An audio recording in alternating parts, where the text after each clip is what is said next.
Following the wave of consumerism after World War I, the mass production of products allowed people to move away from consuming and toward producing.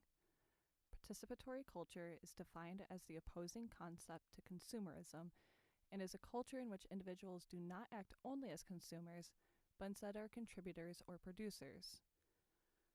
Although participatory culture predates the internet, the creation of the internet and the founding of digital media sharing capabilities expanded the opportunity for people to create and produce their content. Expert on participatory culture, Henry Jenkins, explains that participatory culture must contain these primary principles for its users and contributors. It must have relatively low barriers to artistic expression and civic engagement, strong support for creating and sharing one's creation with others, some type of informal mentorship whereby what is known by the most experienced is passed along to novices, and be placed where members believe that their contributions matter and members feel some degree of social connection with one another. Participatory culture comes from four primary forms known as affiliations, expressions, collaborative problem solving, and circulations.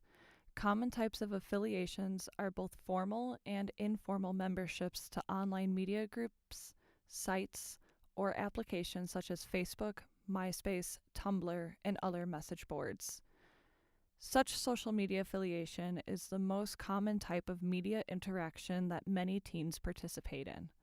Expressions are a way to produce new creative forms or alter previous work. This could be in the form of remixes, song covers, and art redesign.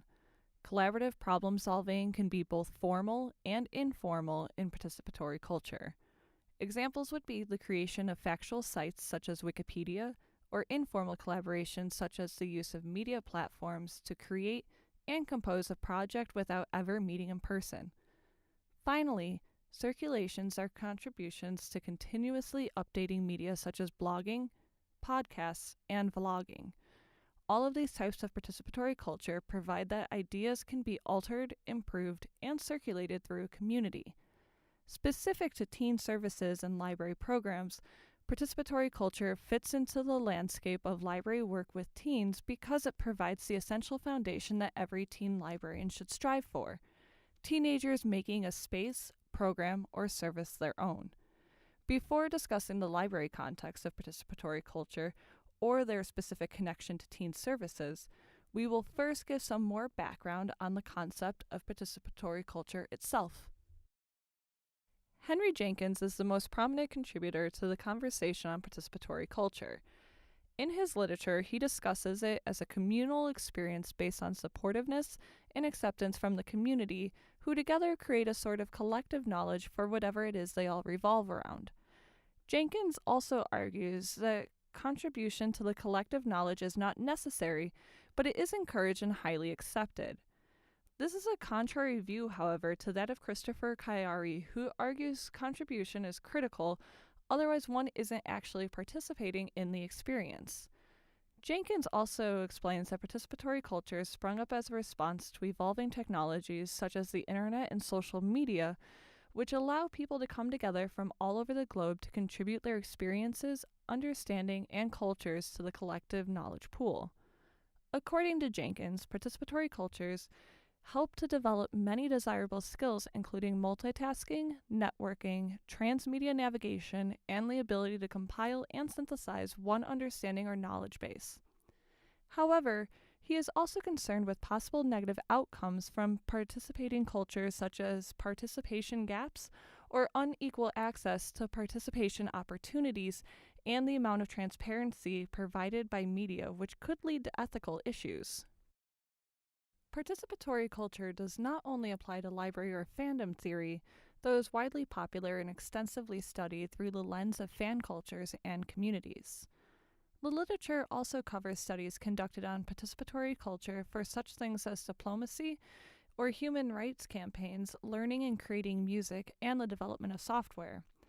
James Pammett examines the effect social media and participatory cultures have on the advancement of human rights and diplomacy efforts, arguing that contributions from people all over the world and the promoting of unified cause for equality allows for policy to be influenced.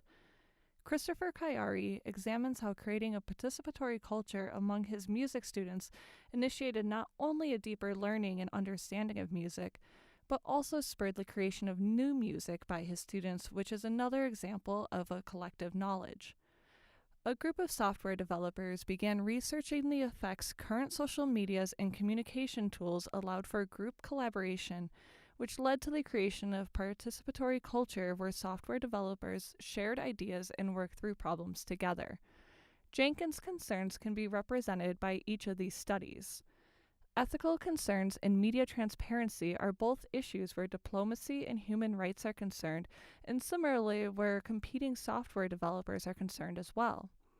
As far as class-created space where musicians come together to create music, there is a concern that some students might experience participation gaps or unequal access to participation opportunities.